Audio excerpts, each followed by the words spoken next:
ٹیلی vision کی ایجاد اور ہندوستان میں اس کی آمد۔ تعارف: ٹیلی ویژن سائنس کی حیرت انگیز ایجادات میں سے ایک ہے۔ اس نے جہاں زندگی کے ہر شعبے کو متاثر کیا ہے، وہاں ادب اور فنون لطیفہ کی دوسری شاخیں بھی اس سے متاثر ہوئی ہیں۔ ادب میں ڈرامے نے اس سے سب سے زیادہ اثر قبول کر کے سماج میں انقلاب انگیز تبدیلیوں کے لیے راہ ہموار کی ہے۔ ڈرامے کو اس نے صرف نئے موضوعات اور خیالات و نظریات ہی نہیں دیے ہیں، فنی و حیاتی اعتبار سے بھی بہت کچھ دیا ہے۔ اس لیے یہ سب کچھ جاننا اور اس کے فروغ کے مزید امکانات پیدا کرنا ہر طالب علم کا فرض ہے۔ اسی ضرورت کے تحت یہ موڈول یہاں پیش کیا گیا ہے۔ مقصد: ٹیلی ویژن کی ایجاد اور اس کے تکنیکی ارتقاء کو جانے بغیر ٹیلی ویژن ڈرامے کی مناسب تحسین نہیں ہو سکتی۔ چنانچہ اسی ضرورت کے تحت یہاں طلباء کو ٹیلی ویژن کے سفر سے روشناس کرانے کی کوشش کی گئی ہے۔ دیرینہ خواب: دور کی چیزوں کو مغن اپنے سامنے دیکھنا انسان کا دیرینہ خواب رہا ہے۔ ہماری داستانیں ایسے واقعات سے بھری پڑی ہیں جہاں کوئی جادوگر یا کوئی بزرگ، سادھو سنت، فقیر کسی جن یا دیو یا پری کو چراغ گھستے یا کوئی کلمہ دہراتے ہی اپنے سامنے حاضر پاتا۔ جامِ جمشید تو سامنے کی مثال ہے۔ بادشاہ جمشید اس کے ذریعے پوری سلطنت کے حالات پر نظر رکھتا، اس سے وہ خبر رسانی کا کام لیتا وغیرہ وغیرہ۔ ان سے ظاہر ہے کہ یہ کوئی نئی بات یا خواہش نہیں ہے۔ نئی بات یہ ہے کہ انسان نے اس خواب کو سائنسی حقیقت کا روپ دے کر انسان کو اس قابل بنا دیا کہ وہ بٹن دباتے ہی پوری دنیا کو اپنے سامنے دیکھے۔ بجلی کی وساطت سے تصویروں کو نشر کرنے کی عمر اتنی ہی ہے جتنی تار برقی کی عمر۔ 1842 میں اسکاٹ لینڈ کے ایک نوجوان الیگزینڈر بین نے ایک ایسی مشین بنائی جو بجلی کے تاروں کی مدد سے نقشوں کو نشر کر سکتی تھی۔ 5 سال بعد اس مشین کو بلیک ویل نے مزید بہتر بنایا۔ نصف صدی بعد ایک جرمن سائنسدان آرتھر کورن نے اس مشین کو اور بھی بہتر بنا کر تصاویر نشر کرنے کے قابل بنا دیا۔ یہی طریقہ آج بھی مستعمل ہے، جس کو فوٹو ٹیلی گرافی کا نام دیا جاتا ہے۔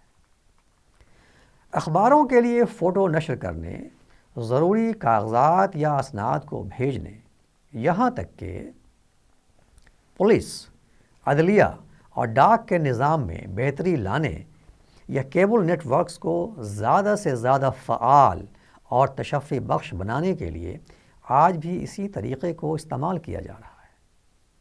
اب تو پورے کے پورے اخبار اسی تیز رفتار نظام کے ذریعے نشر کیے جا رہے ہیں۔ اس طرح ناظرین کو گھر بیٹھے اپنے ٹی وی سیٹ پر پلک جھپکتے ہی اخبار دیکھنے کو مل جاتے ہیں۔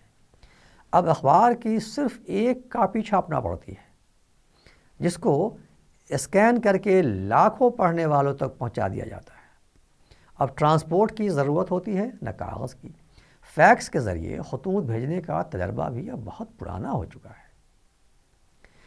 ٹیلی ویژن کی ایجاد کا سہرا اگرچہ جان لاجی بیئرڈ کے سر باندھا جاتا ہے، مگر اس منزل تک پہنچنے کے لیے اس سے پہلے بہت سے سائنسدانوں نے جو خدمات انجام دی ہیں، ان کو فراموش نہیں کیا جا سکتا۔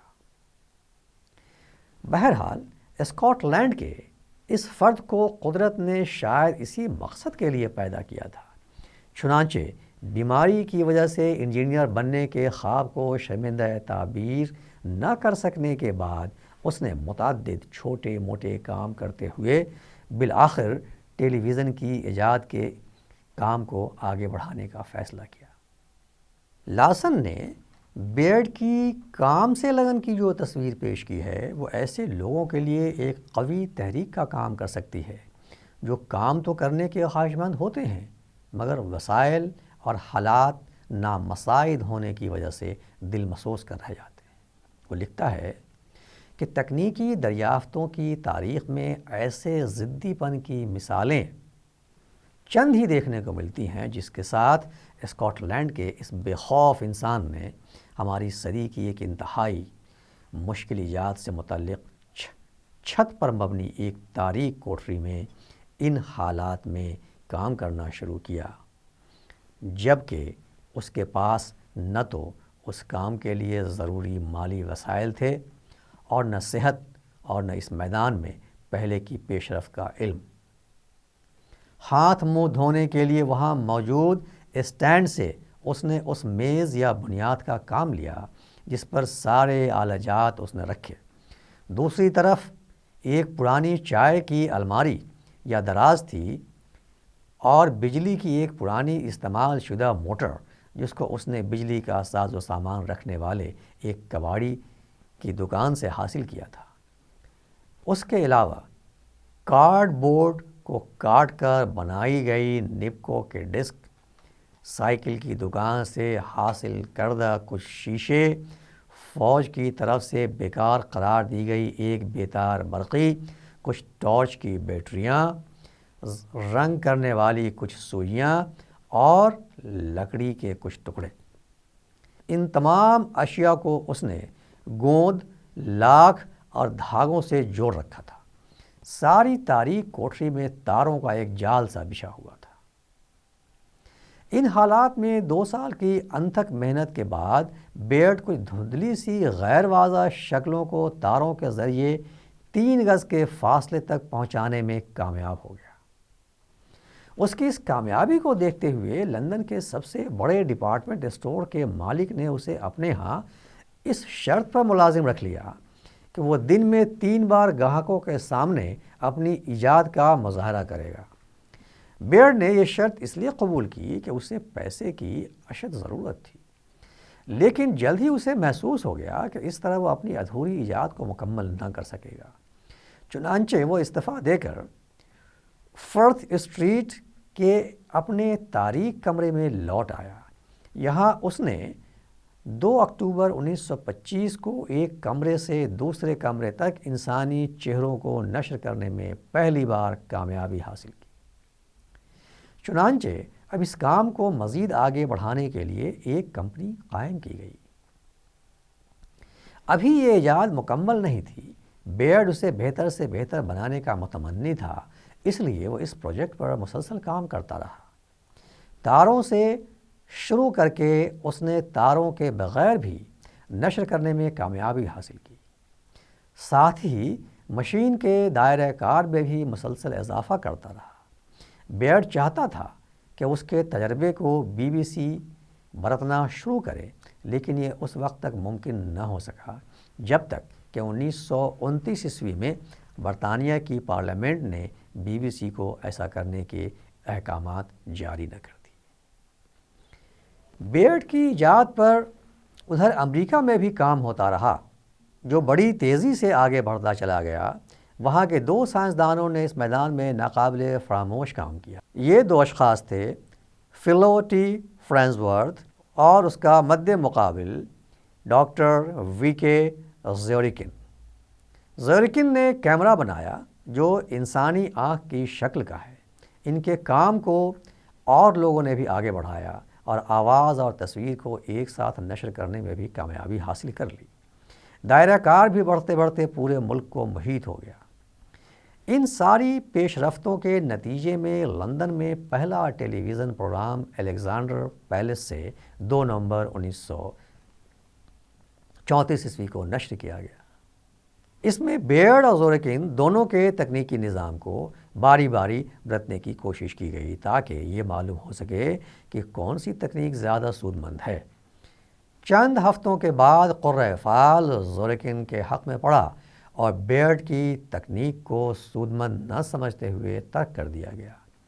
اپنی مایوسی پر قابو پانے کے لیے بیئرڈ نے رنگین ٹی وی پر کام شروع کیا۔ جلد ہی 58 سال کی عمر میں اس کا انتقال ہو گیا۔ ٹیلی ویژن میں مسلسل تحقیقی کام امریکہ، برطانیہ، فرانس اور جرمنی میں ہوتا رہا۔ 1952 میں جے بی ٹیلی ویژن کی ایجاد کے بعد اب وہ اس سے بھی بہت چھوٹی شکلیں اختیار کر چکا ہے۔ اب کسی بھی جگہ سے تصویری پروگراموں کو نشر کیا جانے لگا ہے۔ رنگین ٹیلی ویژن بھی اب ایک حقیقت بن چکا ہے۔ گو ابھی وہ مہنگا ہونے کی وجہ سے عام نہیں ہو سکا تھا۔ ٹی وی سیٹ بھی اب ایک بڑے صندوق سے کم ہوتے دیوار پر لٹکی تصویر کی شکل اختیار کر چکا ہے۔ ٹی وی کیمرہ بھی اب سکڑتے اتنا چھوٹا ہو چکا ہے کہ اسے کوئی بچہ بھی بآسانی استعمال کر سکتا ہے۔ مستقبل اس کے کس نئے پہلو کو سامنے لاتا ہے، سردست کہنا بہت مشکل ہے۔ ہاں، اتنا ضرور کہا جا سکتا ہے کہ ٹیلی ویژن کی ایجاد میں ابھی بے پناہ امکانات پنہاں ہیں۔ ابھی تصویریں ہی ٹیلی کاسٹ ہو رہی ہیں۔ انسانوں اور دوسری مادی اشیاء کو بنفس نفیس کب ایک جگہ سے دوسری جگہ منتقل کیا جائے گا، یہ کب ہو سکے گا، دیکھنا باقی ہے۔ جس دن یہ ہو گیا، نہ تو گاڑیوں اور ریلوں، سڑکوں اور پٹریوں کی ضرورت رہے گی، اور نہ جہازوں اور راکٹوں اور اڑن تشتریوں کی، کیونکہ انسان خود ویوز یا برقی لہروں میں مبدل ہو کر چشم زدن میں ایک سیارے سے دوسرے سیارے پر کودتا پھلانگتا نظر آئے گا۔ ہندوستان میں ٹیلی ویژن کی آمد۔ ہندوستان میں 15 ستمبر 1959 کو یونیسکو کے تعاون سے دلی میں ٹیلی کاسٹ کا آغاز ہوا۔ اس وقت اس کا دائرہ کار دلی شہر کی کچھ بستیوں تک ہی محدود تھا، اور ہفتے میں صرف 1 گھنٹے کا پروگرام نشر کیا جاتا تھا۔ اس مختصر سی مدت میں تفریحی پروگراموں کے ساتھ تعلیمی اور معلوماتی پروگرام بھی نشر کیے جاتے تھے۔ ان پروگراموں کو دیکھنے کے لیے دلی کے کچھ علاقوں میں چند کلبوں کو کمیونٹی ویونگ سیٹس فراہم کیے گئے، جہاں آس پاس کے لوگ آ کر ان پروگراموں کو دیکھا کرتے تھے۔ جن لوگوں کی رسائی ان کلبوں تک نہ تھی، وہ بیچارے اس سے محروم رہتے۔ اس کے بعد ایک اور قدم آگے بڑھاتے ہوئے اسکول کے بچوں کے لیے تعلیمی پروگرام کا آغاز کیا گیا۔ یہ کام بھی اگرچہ تجرباتی طور پر ہی شروع کیا گیا، مگر اسے بڑی کامیابی حاصل ہوئی، چونکہ طلباء اور اساتذہ کی دلچسپیوں کو سامنے رکھتے ہوئے یہ پروگرام نشر کیے جاتے تھے۔ اس لیے ان پروگراموں کو خاصی پسندیدگی کی نگاہ سے دیکھا گیا۔ یہ پروگرام اب بھی جاری ہے، لیکن اس میں اب یو جی سی اور اندرا گاندھی اوپن یونیورسٹی کے پروگراموں کو بھی شامل کیا گیا ہے، جو بڑی کامیابی کے ساتھ نشر کیے جاتے ہیں۔ اس پروگرام کے تحت اضافہ کیا گیا، اور اب ہفتے میں 1 گھنٹے کے بجائے روزانہ 1 گھنٹے کے پروگرام نشر ہونے لگے۔ تاہم ٹیلی ویژن سیٹس کی صورتحال میں کوئی تبدیلی رونما نہیں ہوئی۔ اب بھی وہی کمیونٹی سیٹس ہی کام کر رہے تھے۔ اس سلسلے میں اظہار خیال کرتے ہوئے انجم عثمانی لکھتے ہیں کہ 1959 سے نشریات کا وقت ہفتہ میں 1 گھنٹہ ہی رہا، مگر اس کے بعد ہفتہ میں 1 گھنٹے کے بجائے نشریات روزانہ 1 گھنٹے ہونے لگی۔ اگرچہ ٹیلی ویژن سیٹوں کا معاملہ جوں کا تو رہا، یعنی اب بھی صرف کمیونٹی ویونگ سیٹوں تک ہی محدود تھا، لیکن اس سے یہ فائدہ ضرور ہوا کہ کچھ زیادہ لوگوں کو ٹیلی ویژن دیکھنے کا موقع ملنے لگا۔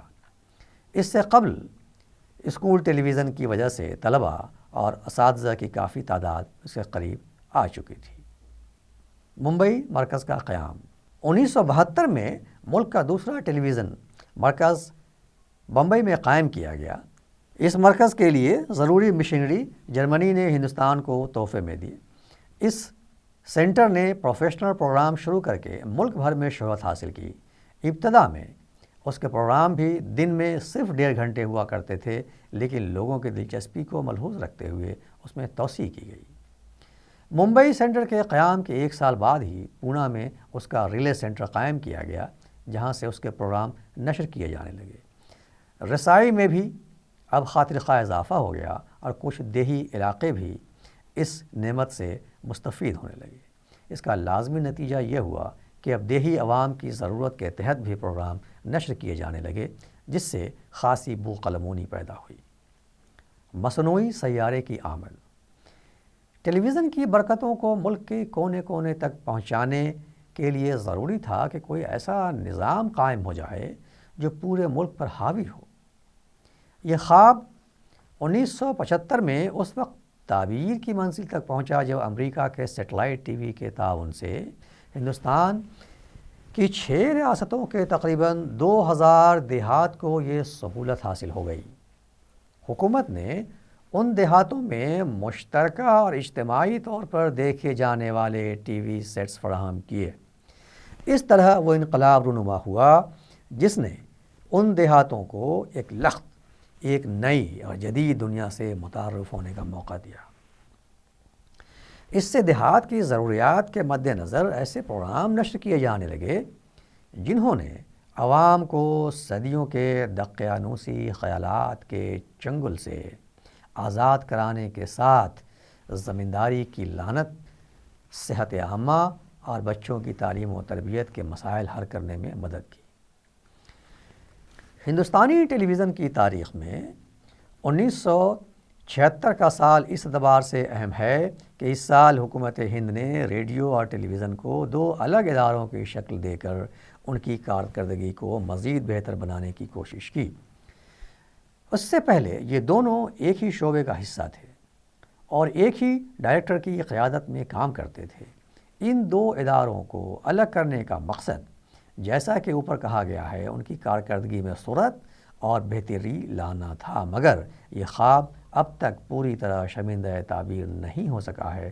دوردرشن آج بھی انہی راہوں پر چل رہا ہے جو ریڈیو نے متعین کی تھی۔ انسیٹ کی تنصیب۔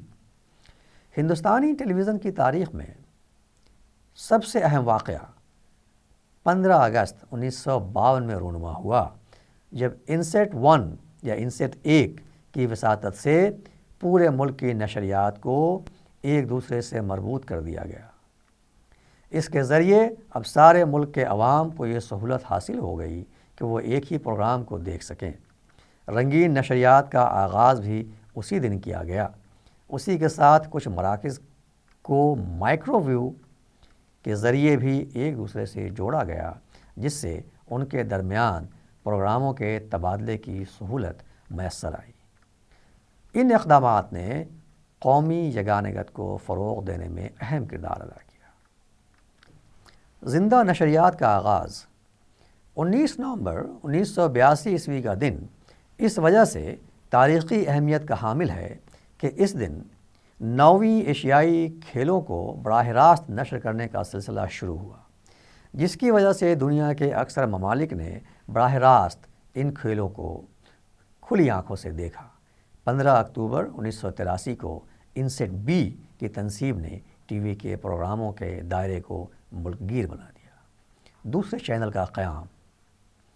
عوام کو انتخاب کی سہولت فراہم کرنے کے لیے بھی کوششیں کی جا رہی تھیں، مگر ابھی تک پورے ملک میں ایک ہی چینل استعمال ہو رہا تھا۔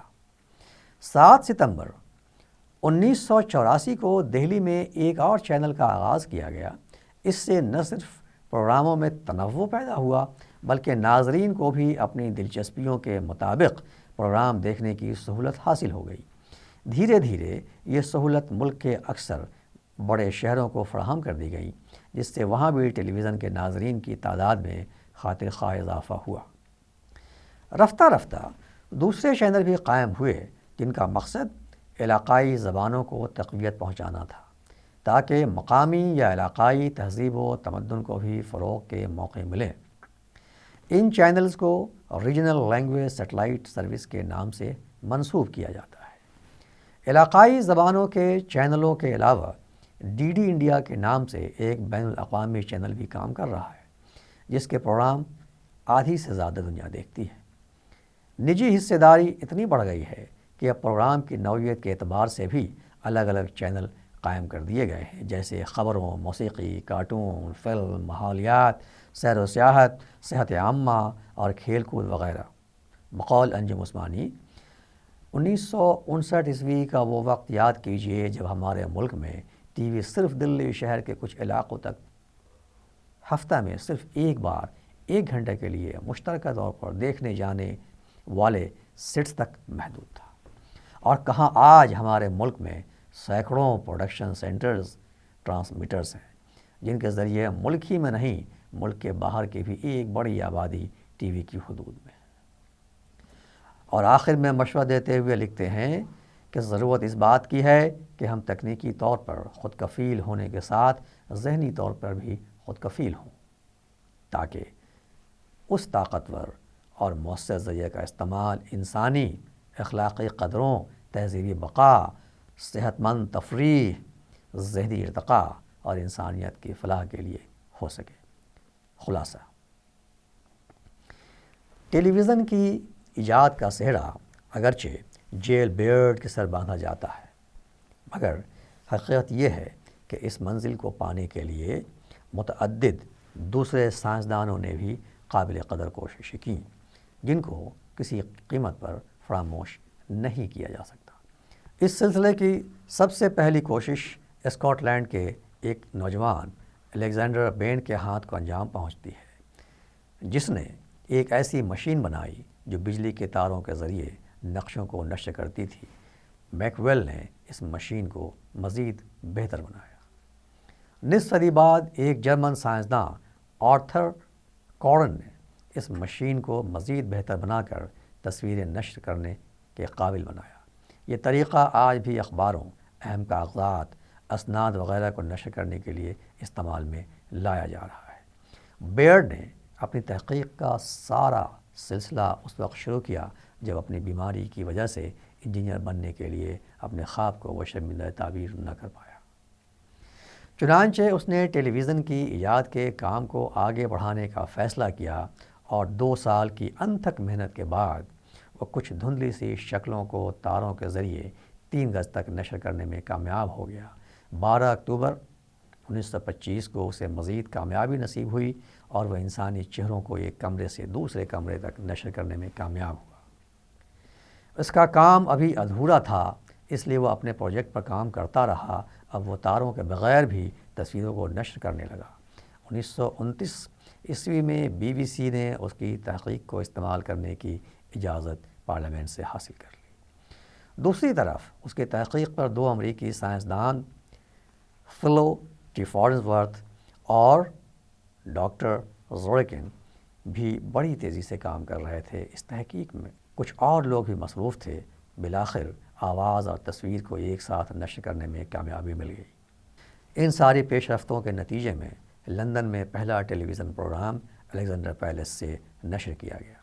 اس میں بیئرڈ اور زوریکن کے تکنیکی نظام کو باری باری برتتے ہوئے یہ دیکھنے کی کوشش کی گئی کہ کون سا نظام زیادہ سود مند ثابت ہوتا ہے۔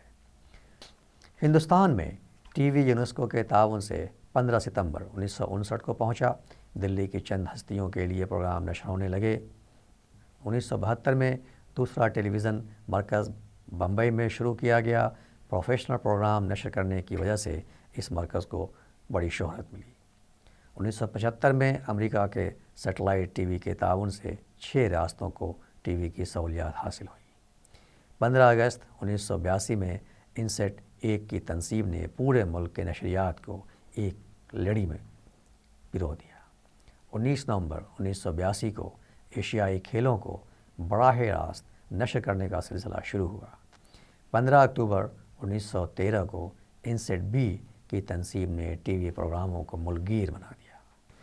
ٹیلی کاسٹ میں نجی حصہ داری بھی اتنی بڑھ گئی ہے کہ اب پروگرام کی نوعیت کے اعتبار سے الگ الگ چینل قائم کر دیے گئے ہیں، جیسے خبریں، موسیقی، کارٹون، فلم، ماحولیات، سیر و سیاحت، صحت عامہ اور کھیل کود وغیرہ۔